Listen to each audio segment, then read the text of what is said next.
when the insane man by the name of Hitler roasted, Roasted, 6 million Jews.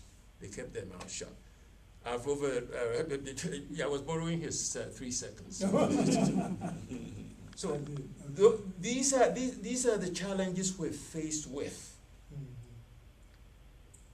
We cannot take back the past. The future is not promised to any one of us. But we can make a difference in the here and now. I won't talk about lynching as a spectator sport. That's what it was. I'll let you do your research. I won't talk about and by the time we got upstairs, I can't remember whether he had died. Then it seems to me like by the time we got upstairs, there were students sitting up there watching TV. Everybody was crying. Everybody was just more. And it dawned on us that this was a real happening. You know, it had happened. And there was so much camaraderie, for lack of a better word, at that time among the students. There was just no thought of who was black and who was white. It was just, everybody was crying.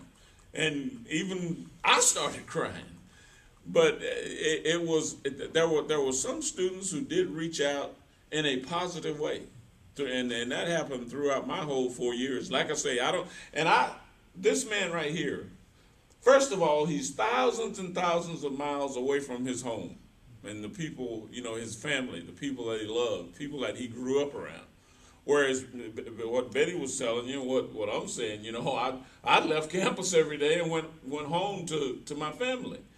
And then to have the things that happened to him in this country that he had heard so much about, I'm not sure I would have been able to handle that. I don't know how Betty feels about that. Maybe she can comment on it. But I'm not sure, taking away from the academic side and the studying and the classes and all that, just a social upheaval to go through that. And of course, we were here before, and I remember Sam talking about that before. And I reflected on a little bit, even with my wife after I got home. Because she was a trailblazer in her own right. She integrated Miller Senior High School. She didn't go to her senior year at the high school that we had attended. She went to Miller. That was it was an all-girls school at the time. And there was a group of girls that integrated that school. But we talked about that, and she said, without the support of family, friends, a good church, a good community environment, I don't think I would have been able to make it like Sam did. That just totally increases my respect and regard for this man, because I don't think I would have been able to make it. I think I would have just gone to somebody and said, hey, give me a ticket back home. I can't handle this. The studying and the class is bad enough, but with some preacher coming to the door saying you're not going to be welcome in my church, I don't know if I would have been able to handle that. I really don't. But I was just fortunate that there were a lot of students that reached out to me my whole 4 years, and I don't think they were doing it consciously. I think they were just, hey, here's another kid that's in college, and let's do stuff. Let's interact with one another. So yeah, my experiences in that area were very, very, very positive the whole 4 years. I don't know if Betty had a chance to respond to that question. Betty, did you hear that? Yes, I did. I think in my situation, I may have been treading on someone else's ground. Being a female and majoring in math and minoring in physics, I know sometimes I would set the curve in my physics class, which was comprised primarily of males, white males, and I don't think they liked that too much. And when I would take lab, many times we paired off, and there would be white gentleman and myself, and we should have paired off, but he didn't want to pair off with me. But there were other students that would say, Betty, you can join our group. So that was 3 in a group. And then, of course, he joined a group and was 3 in a group for him.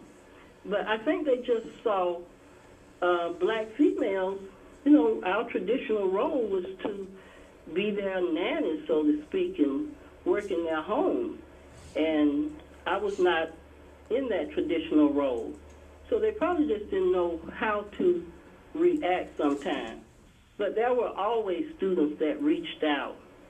And Jim Gilbert was one student. And nothing stands out that he did particularly because he just treated me as another person, a human being. And that's what stood out. And I talked about Jim so much to people, and they asked me one time to describe him. And I described him as tall, wearing glasses, light-skinned, and then I had to stop because that's how I saw him. I realized I described him as light-skinned. He was Caucasian. But he was that type of person. That's what stood out. He just treated me as another student, another person. Something else that I recall, after Dr. King was assassinated, I decided to come to Atlanta to the funeral. So I went to my professors and told them that I would not be in class, but I would not be cutting class, that there had been a death in the family, and I would be attending the funeral, and that I wanted to be coded as an excused absence. And all of the professors said, yes, no problem, Betty. So those professors, I thank them even today for the way they reacted and the way they acted. And one other thing I'll point out is that many people don't realize this, but this country is probably just as much sexist as it is racist.